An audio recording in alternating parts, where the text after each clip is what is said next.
আসসালামু আলাইকুম। সংবাদে আপনাদের সবাইকে স্বাগত। সংবাদ শিরোনাম। ব্যবসা বাণিজ্যের পরিবেশ নিশ্চিতে তারেক রহমানের সহযোগিতা চাইলেন ব্যবসায়ীরা। দু একদিনের মধ্যে দলীয় প্রধানের পদে অধিষ্ঠিত হবে ভারপ্রাপ্ত চেয়ারম্যান, বললেন মির্জা ফখরুল। ইসির যাচাই বাছাইয়ে সারা দেশে বৈধ 1842 জনের প্রার্থিতা। কাল থেকে আপিল শুনানি, নির্বাচনের পথেই আছে দেশ, মন্তব্য রিজওয়ানার। সরকার নির্বাচনের একটা ক্লিয়ার রোডম্যাপ দিয়েছে, গণভোটেরও ক্লিয়ার মেসেজগুলো আছে, কাজে নির্বাচনের দিকে দেশ অবশ্যই এগিয়ে যাবে। বিগত আমলে গুমের পেছনে ছিল রাজনৈতিক উদ্দেশ্য, কমিশনের চূড়ান্ত প্রতিবেদন। সাবেক সেনা কর্মকর্তা জিয়াউলের বিরুদ্ধে আনুষ্ঠানিক অভিযোগ গঠনের আবেদন।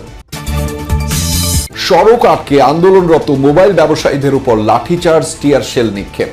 নিরাপত্তার স্বার্থেই চালু থাকবে NEIR পদ্ধতি। ব্রুকলিনের কুখ্যাত ডিটেনশন সেন্টারে বন্দী মাদুরো। যুক্তরাষ্ট্রের কথা মতো দেশ চালাবেন ভেনেজুয়েলার ভারপ্রাপ্ত প্রেসিডেন্ট রদ্রিগেজ, দাবি ট্রাম্পের। নিরাপত্তা শঙ্কায় ভারতে বিশ্বকাপ দল না পাঠানোর কথা ICC-কে জানালো BCB।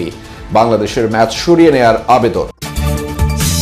দেশের শীর্ষ ব্যবসায়ী ও শিল্প উদ্যোক্তাদের সঙ্গে বৈঠক করেছেন বিএনপির ভারপ্রাপ্ত চেয়ারম্যান তারেক রহমান।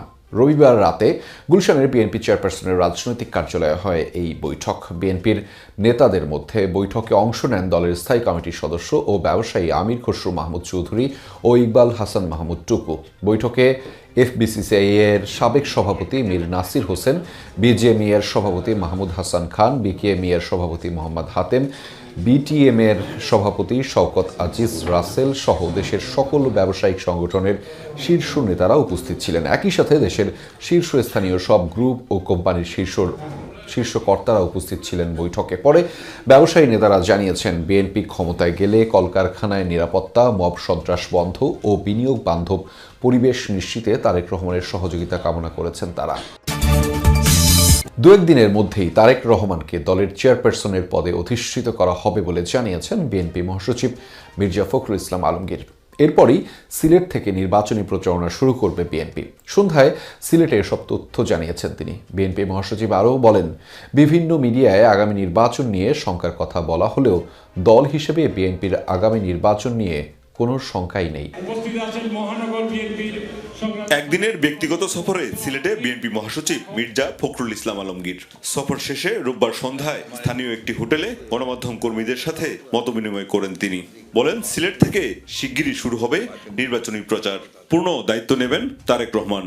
বেগম খালেদা জিয়া যেভাবে সিলেট থেকেই তার নির্বাচনী প্রচারণা শুরু করতেন, আমাদের এখন ভারপ্রাপ্ত চেয়ারম্যান, কিন্তু আমার মনে হয় যে আমরা দু একদিনের মধ্যেই তাকে আমরা চেয়ারম্যান করতে পারবো, কারণ অলরেডি আমাদের যেহেতু আমাদের চেয়ারম্যান দেশত্রী বেগম খালেদা জিয়া আমাদের ছেড়ে চলে গেছেন, সুতরাং সেই জায়গায় অবশ্যই আমাদেরকে পূরণ করতে হবে।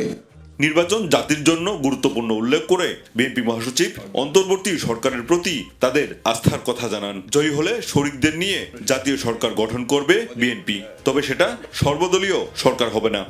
সব রাজনৈতিক দলগুলোর কাছে এই আহ্বান জানাতে চাই, আসুন আমরা সবাই মিলে অন্তত যে সুযোগটা আমরা পেয়েছি সেই সুযোগটাকে আমরা কাজে লাগাই।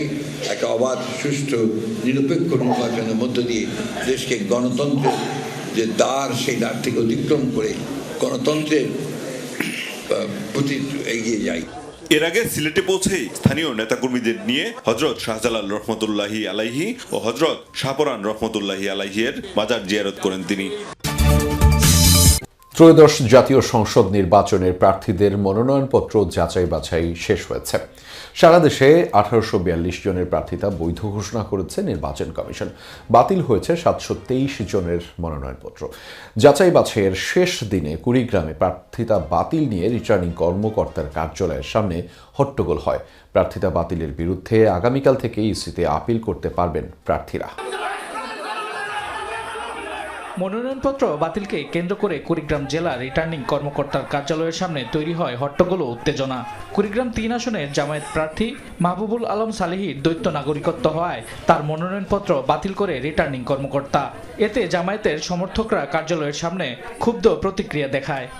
আমরা আসলাম, ওই যে উনি যে ওটা বুঝলেন না বা কোন জায়গায় সমস্যা, এটা উনি শুনলেনও না, মানলেনও না, জিজ্ঞাসা করলেন না, ব্যাখ্যা দেওয়ার সুযোগও দিলেন না।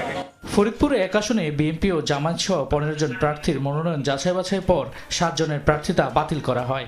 8 জনের প্রার্থিতা স্থগিত করে ভুল ত্রুটি সংশোধনের জন্য সময় দেওয়া হয় বিকেল 5টা পর্যন্ত। পরে তাদের মধ্যে 7 জনের মনোনয়নপত্র বৈধ ঘোষণা করা হয়। মনোনয়নপত্র আমরা বৈধ ঘোষণা করেছি 15টির মধ্যে। 7টির মধ্যে 6টি হচ্ছে দলীয় এবং 1টি হচ্ছে স্বতন্ত্র। দ্বৈত নাগরিকত্ব থাকায় চট্টগ্রাম 9 আসনে জামায়াতের প্রার্থী ডাক্তার এ.কে.এম. ফজলুল হকের মনোনয়নপত্র বাতিল করা হয়। বাকি প্রার্থীদের মধ্যে 7 জনের মনোনয়নপত্র বৈধ ঘোষণা করা হয়।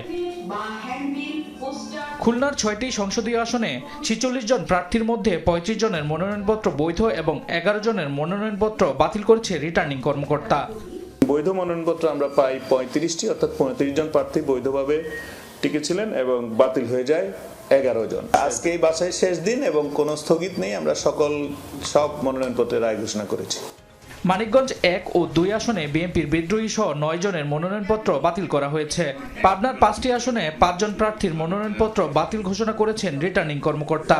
কুষ্টিয়ার 4টি সংসদীয় আসনে বিভিন্ন ত্রুটির কারণে 6 জনের মনোনয়নপত্র অবৈধ ঘোষণা করেছেন রিটার্নিং কর্মকর্তা।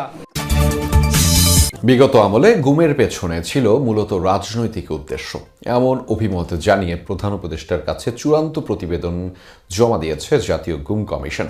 রবিবার বিকেলে রাষ্ট্রীয় অতিথি ভবন যমুনায় ডক্টর মোহাম্মদ ইউনূসের কাছে এই প্রতিবেদন জমা দেন কমিশনের সভাপতি বিচারপতি মইনুল ইসলাম চৌধুরী।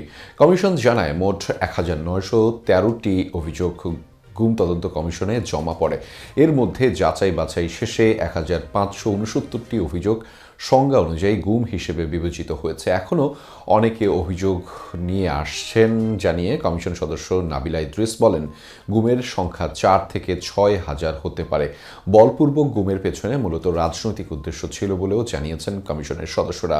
হাই প্রোফাইল গুমের ঘটনায় তৎকালীন প্রধানমন্ত্রী শেখ হাসিনার প্রতিরক্ষা বিষয়ক উপদেষ্টা মেজর জেনারেল অবসরপ্রাপ্ত তারিক আহমেদ সিদ্দিক, তৎকালীন স্বরাষ্ট্রমন্ত্রী আসাদুজ্জামান খান সরাসরি সম্পৃক্ত ছিল বলে প্রমাণ পাওয়া গেছে। এ সময় আরও কমিশনের সদস্য বিচারপতি মোহাম্মদ ফরিদ আহমেদ শিবলি, নূর খান লিটন, নাবিলা ইদ্রিস ও সাজ্জাদ হোসেন উপস্থিত ছিলেন। সাবেক সেনা কর্মকর্তা জিয়াউল আহসানের বিরুদ্ধে শতাধিক ব্যক্তিকে গুম ও হত্যা মামলায় অভিযোগ গঠন করে বিচার শুরুর আবেদন করেছে প্রসিকিউশন। গাজীপুর, বরগুনার চরদুয়ানি ছাড়াও জলদস্যু দমনের নামে সুন্দরবনে কথিত বন্দুকযুদ্ধ সাজিয়ে হত্যাকাণ্ড ঘটানো হয় বলেও জানিয়েছে প্রসিকিউশন। তবে এসব অভিযোগ প্রত্যাখ্যান করেন তার আইনজীবী। এদিন জুলাই হত্যাকাণ্ডে সালমান এফ রহমান ও আনিসুল হকের মামলায় আসামিপক্ষের শুনানির জন্য 6 জানুয়ারির সময়ে নির্ধারণ করা হয়। রোববার আওয়ামী লীগের আমলে গুম ও বিচার বহির্ভূত হত্যায় সাবেক সেনা কর্মকর্তা জিয়াউল আহসানের বিরুদ্ধে শুনানি করে রাষ্ট্রপক্ষ। গুমের পর গাজীপুর, বরগুনার পাথরঘাটার চরদুয়ানিতে ও সুন্দরবনে জলদস্যু দমনের কথিত অপারেশনের নাটক সাজিয়ে 103 জনকে হত্যার অভিযোগ আনা হয় তার বিরুদ্ধে।